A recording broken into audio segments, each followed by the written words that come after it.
आज है 30 मार्च 2026 दिन सोमवार। आइए जानते हैं आज दिन भर भारतीय बाजार में क्या हुआ। बाजार बंद होने के बाद किन स्टॉक को लेकर बड़ी खबरें आई हैं जिन पर निवेशकों को नजर रखनी चाहिए। अगर आपको वीडियो अच्छी लगे तो इसको लाइक जरूर कर दीजिए। आज बाजार खुला तो उम्मीद थी कि पिछली गिरावट के बाद थोड़ा संभलाव देखने को मिलेगा, लेकिन जैसे जैसे दिन आगे बढ़ा बिकवाली तेज होती गई और पूरा बाजार दबाव में आ गया। आखिर में सेंसेक्स करीब 1636 अंक गिरकर 71,948 पर बंद हुआ और निफ्टी 50 भी 488 अंक टूटकर 22,331 के नीचे चला गया। खासकर 22,400 का स्तर टूटना बाजार के लिए बड़ा नेगेटिव संकेत माना गया। आज बाजार में जो जबरदस्त गिरावट देखने को मिली उसके पीछे सिर्फ एक वजह नहीं बल्कि दो बड़े कारण साथ में काम कर रहे हैं। एक तरफ मिडल ईस्ट में बढ़ता तनाव लगातार बाजार पर दबाव बना रहा है, जहां ईरान से जुड़ी खबरों के बाद क्रूड ऑयल की कीमतें तेजी से बढ़ रही हैं और इसका सीधा असर भारत जैसे इंपोर्ट डिपेंडेंट देश पर पड़ रहा है। लेकिन आज की गिरावट को और तेज करने वाला दूसरा बड़ा कारण रहा आरबीआई का फैसला। आरबीआई ने बैंकों की फॉरेक्स यानी डॉलर से जुड़ी पोजीशन पर सख्त लिमिट लगा दी, जिसे नेट ओपन पोजीशन कहा जाता है। आसान भाषा में समझे तो अब बैंकों को एक तय सीमा से ज्यादा डॉलर होल्ड करने की इजाजत नहीं है और जो भी अतिरिक्त डॉलर उनके पास है उसे बाजार में बेचना पड़ रहा है। इस फैसले का असर ये हुआ कि अचानक मार्केट में डॉलर की सप्लाई बढ़ गई, जिससे रुपया थोड़े समय के लिए मजबूत होता दिखा। लेकिन दूसरी तरफ बैंकों को अपनी पुरानी पोजीशन जल्दी जल्दी बंद करनी पड़ी, जिसे अनवाइंडिंग कहा जाता है, और इसी प्रक्रिया में उन्हें नुकसान झेलना पड़ रहा है। यही वजह है कि बैंकिंग सेक्टर में सबसे ज्यादा गिरावट देखने को मिली, जहां सरकारी और प्राइवेट दोनों बैंक 4% से 6% तक टूट गए। जब बैंकिंग सेक्टर इतना दबाव में आता है तो निफ्टी और पूरे बाजार का गिरना लगभग तय हो जाता है, क्योंकि बैंक इंडेक्स का वेटेज काफी ज्यादा होता है। आगे के लिए सबसे अहम बात यह है कि बैंकों को हुआ ये नुकसान उनके आने वाले क्वार्टर रिजल्ट्स में दिख सकता है, चाहे वो चौथी तिमाही में हो या अगली तिमाही में। यानी बाजार में आगे भी बैंकिंग सेक्टर को लेकर उतार चढ़ाव बना रह सकता है और निवेशकों को इस पर खास नजर रखने की जरूरत है। बाजार पर ग्लोबल फैक्टर्स का भी साफ असर दिखा, क्योंकि ब्रेंट क्रूड ऑयल की कीमत अब $115 प्रति बैरल के ऊपर पहुंच गई। कच्चा तेल महंगा होने से भारत जैसे इंपोर्ट पर निर्भर देश के लिए खर्च बढ़ता है, जिससे महंगाई और कंपनियों के मुनाफे दोनों पर दबाव आता है और इसी वजह से हिंदुस्तान पेट्रोलियम जैसे शेयर कमजोर दिखे। इसी बीच रुपया भी बड़ी कमजोरी दिखाता नजर आया और पहली बार 95 प्रति डॉलर के पार निकलकर $95.22 के रिकॉर्ड निचले स्तर पर पहुंच गया। कमजोर रुपया सीधे तौर पर विदेशी निवेशकों के भरोसे को प्रभावित करता है और बाजार में घबराहट को और बढ़ा देता है।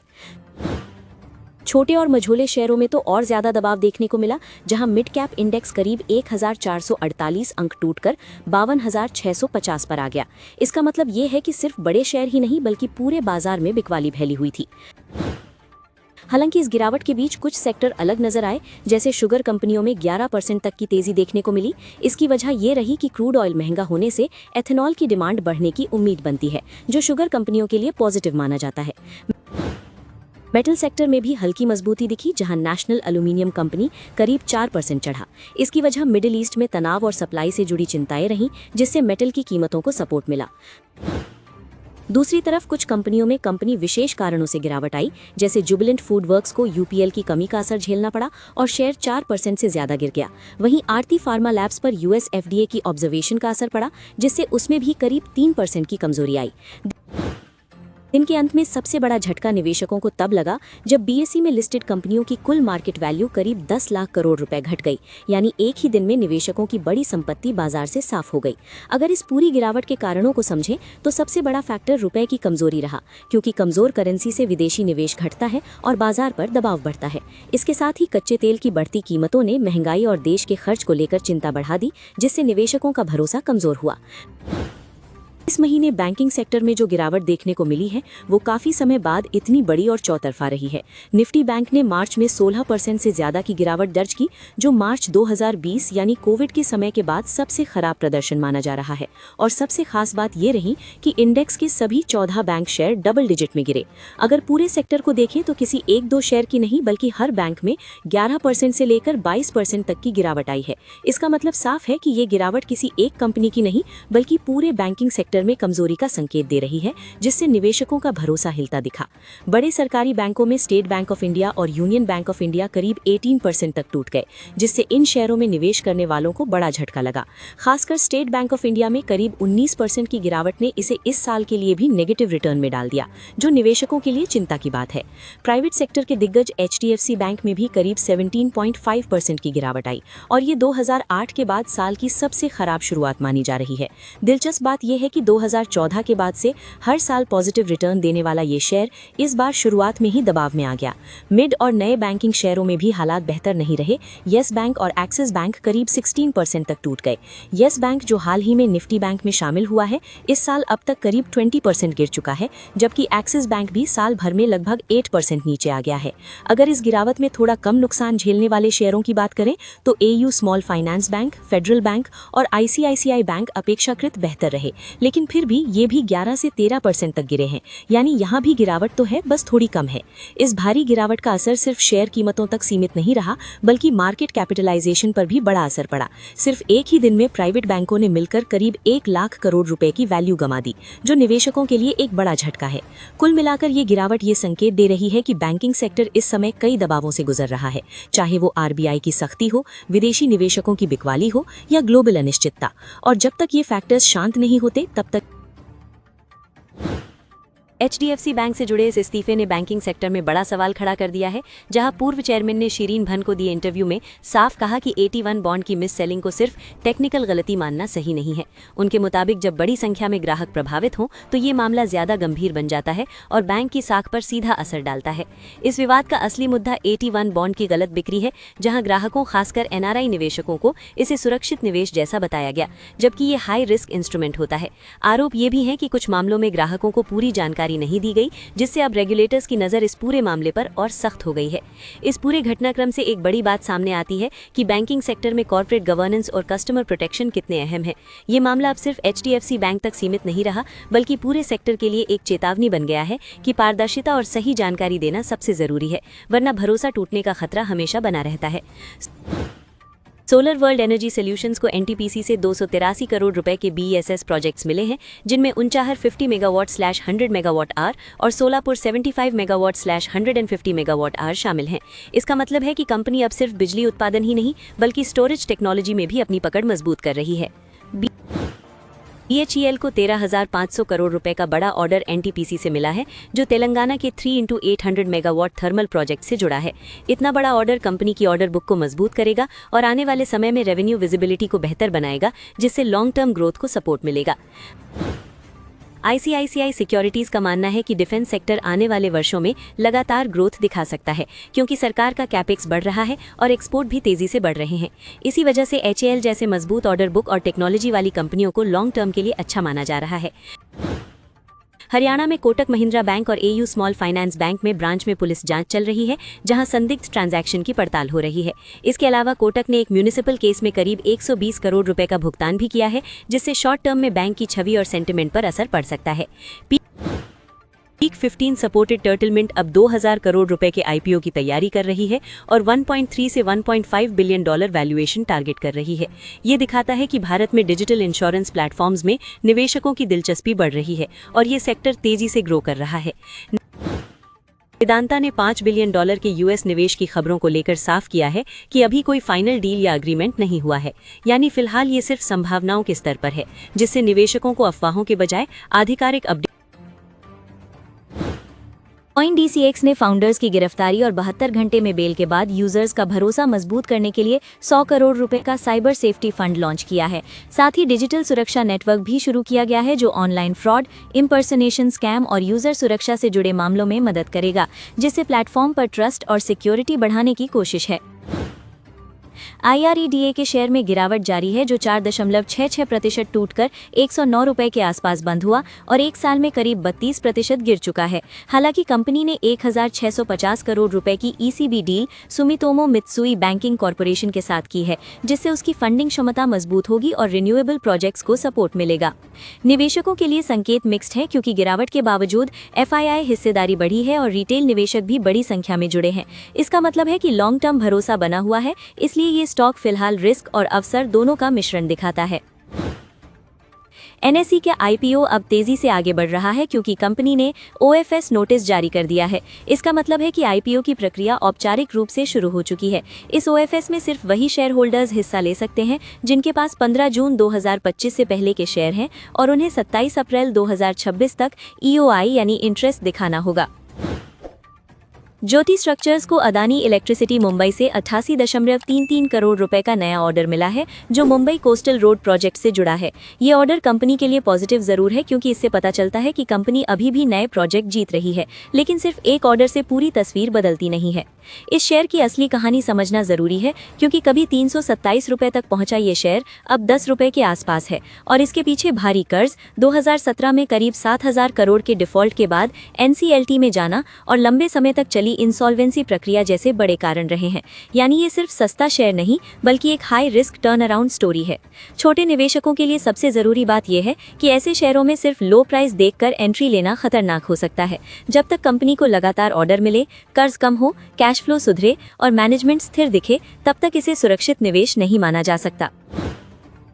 PC जूलर ने NSDC के साथ MOU साइन किया है जिसके तहत अगले 5 साल में जेम्स एंड ज्वेलरी सेक्टर में करीब 2 लाख माइक्रो एंटरप्रेन्योर तैयार किए जाएंगे। ये पहल स्किल डेवलपमेंट, रोजगार सृजन और छोटे बिजनेस को बढ़ावा देने में मदद करेगी जिससे कंपनी की पहुंच और नेटवर्क भी मजबूत हो सकता है। हालांकि इस पॉजिटिव खबर के बावजूद शेयर में खास तेजी नहीं आई और ये करीब 7.7 से 8 रुपए के आसपास दबाव में ट्रेड करता रहा, यहाँ तक कि 52 वीक लो के करीब पहुंच गया। इसका मतलब है कि फिलहाल निवेशक प्रॉफिट बुकिंग कर रहे हैं और कंपनी में भरोसा धीरे धीरे बन रहा है, इसलिए शॉर्ट टर्म में उतार चढ़ाव बना रह सकता है। अगली खबर, पिछले कुछ समय में गोल्ड ने निवेशकों को काफी कंफ्यूज किया है। जहां मार्च में करीब 15% की बड़ी गिरावट आई, लेकिन निचले स्तरों से तुरंत खरीदारी भी देखने को मिली।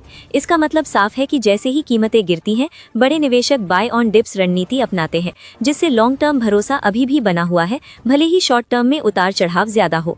गोल्ड की चाल इस समय 2 बड़े फैक्टर से तय हो रही है। एक तरफ मिडिल ईस्ट में तनाव जो इसे सेफ हेवन बनाकर सपोर्ट देता है और दूसरी तरफ मजबूत डॉलर और ऊंची ब्याज दरें जो निवेशकों को गोल्ड से हटाकर बॉन्ड और डॉलर की तरफ ले जाती हैं। साथ ही ETF से पैसा निकलना और ग्लोबल डिमांड में कमजोरी भी कीमतों पर दबाव बना रही है।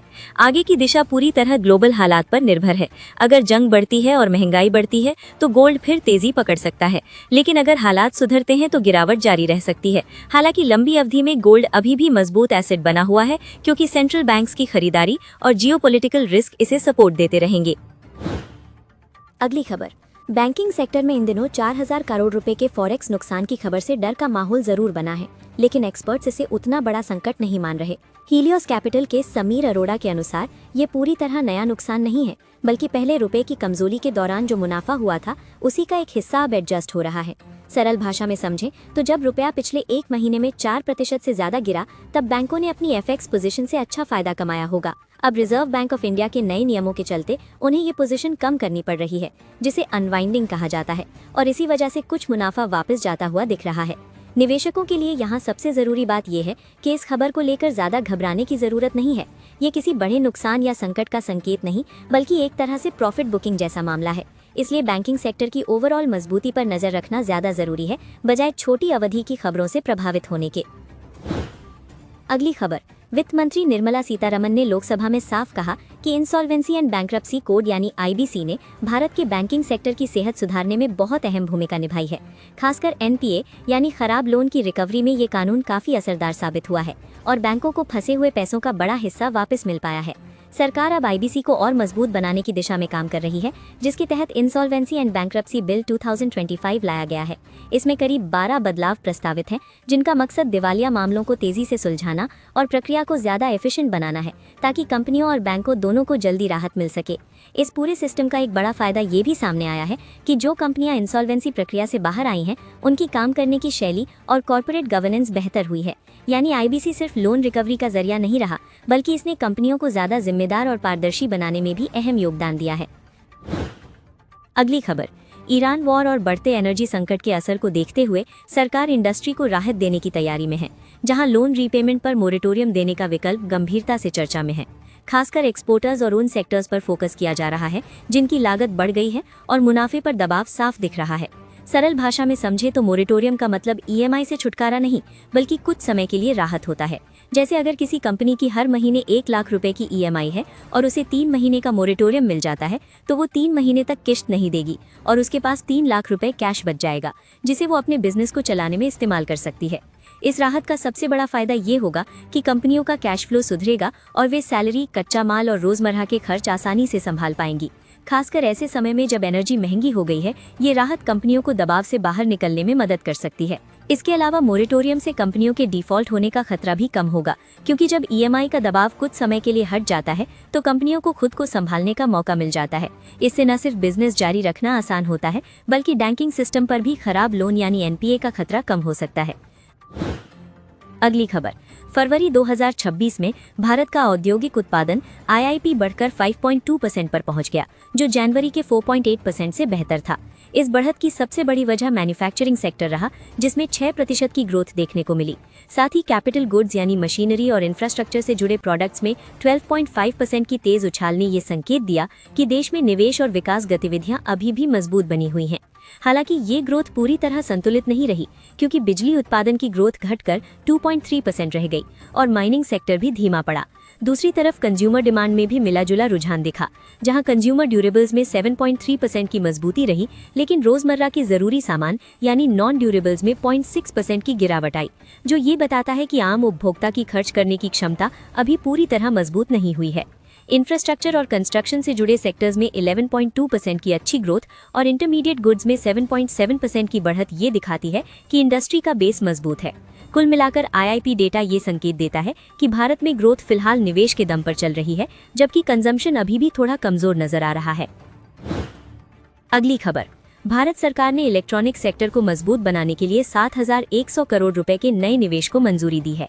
इस राउंड में Lohum cleantech technology, Syrma SGS technology, Dixon technology और वीवीडीएन टेक्नोलॉजीज जैसी कंपनियों के प्रोजेक्ट शामिल हैं, जो पीसीबी, डिस्प्ले, बैटरी और अन्य अहम कंपोनेंट्स पर काम करेंगी, जिससे देश की मैन्युफैक्चरिंग क्षमता और बढ़ेगी। इसमें सबसे खास बात यह है कि भारत में पहली बार रेयर अर्थ मैग्नेट्स बनाने की यूनिट लगाई जाएगी, जिसमें करीब 700 करोड़ रुपए का निवेश होगा। ये magnets electric vehicle, renewable energy और डिफेंस जैसे सेक्टर्स के लिए बेहद जरूरी होते हैं और अभी तक इनके लिए भारत काफी हद तक इम्पोर्ट पर निर्भर रहा है। इस स्कीम के तहत अब तक कुल 61,671 करोड़ रुपए के निवेश को मंजूरी मिल गई है, जिससे आने वाले समय में 4,51,000 करोड़ रुपए तक का प्रोडक्शन होने का अनुमान है। इससे साफ है कि सरकार अब सिर्फ मोबाइल असेंबली नहीं, बल्कि पूरे इलेक्ट्रॉनिक सप्लाई चेन को भारत में विकसित करना चाहती है। सरकार का फोकस अब हाई वैल्यू कंपोनेंट्स पर है, क्योंकि किसी भी इलेक्ट्रॉनिक प्रोडक्ट की 60 to 70% वैल्यू इन्हीं कंपोनेंट्स से आती है। ऐसे में ये कदम मेक इन इंडिया को और मजबूत करेगा, इंपोर्ट पर निर्भरता घटाएगा और भारत को ग्लोबल सप्लाई चेन में एक मजबूत खिलाड़ी बनाने की दिशा में